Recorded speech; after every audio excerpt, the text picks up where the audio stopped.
సాహితీ yoga 30 days weight loss online class లో join అవ్వండి. మీ అధిక బరువు తగ్గించుకోండి.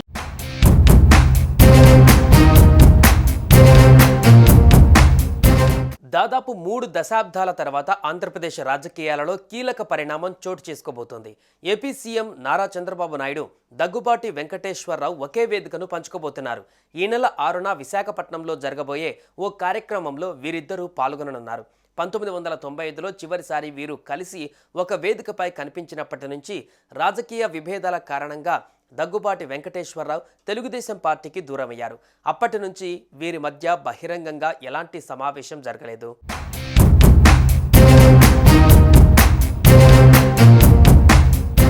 సుదీర్ఘ కాలం తర్వాత సీఎం చంద్రబాబు నివాసానికి ఆయన తోడల్లుడు డాక్టర్ దగ్గుబాటి వెంకటేశ్వరరావు వెళ్లారు. ఉండవల్లి సీఎం నివాసం వీరి కలయికకు వేదికైంది. తాను రాసిన ప్రపంచ చరిత్ర పుస్తక ఆవిష్కరణ కార్యక్రమానికి రావాల్సిందిగా చంద్రబాబును దగ్గుబాటి ఆహ్వానించారు. దగ్గుబాటి సతీమణి పురంధేశ్వరి కూటమి పార్టీల భేటీల సందర్భంగా పలుమార్లు చంద్రబాబు నివాసానికి వచ్చారు. 2 కుటుంబాలకు చెందిన పిల్లలు తరచూ కలుసుకుంటూ ఉంటారు. దగ్గుబాటి, చంద్రబాబు సైతం కుటుంబ కార్యక్రమాలలో కలుసుకుంటున్న చంద్రబాబు నివాసానికి రావడం చాలా కాలం తర్వాత ఇదే. ఈ పుస్తకావిష్కరణకు కేంద్ర మంత్రి నిర్మలా సీతారామన్, మాజీ ఉపరాష్ట్రపతి వెంకయ్యనాయుడు కూడా హాజరవుతున్నారు. ఈ సందర్భంగా చంద్రబాబు గురించి దగ్గుబాటి వెంకటేశ్వరరావు, దగ్గుబాటి గురించి చంద్రబాబు ఏం మాట్లాడతారు అన్నది ఆసక్తికర అంశంగా మారిందని చెప్పక తప్పదు.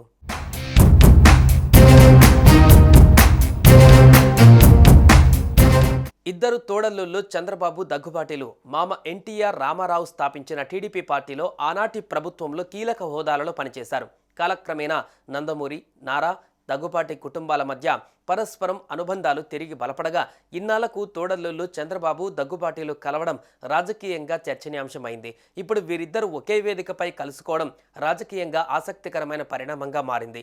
ఇది కేవలం ఒక సామాజిక కార్యక్రమమేనా, లేదా దీని వెనుక కొత్త రాజకీయ సమీకరణాలు ఉన్నాయా అనే చర్చ మొదలైంది.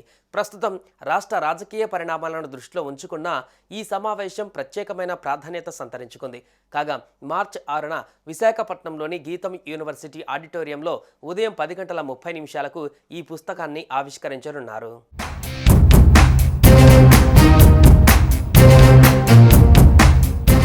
సుమన్ టీవీలో మీ పర్సనల్ అండ్ బిజినెస్ ప్రమోషన్స్ కోసం కింది నెంబర్కి కాంటాక్ట్ చేయండి.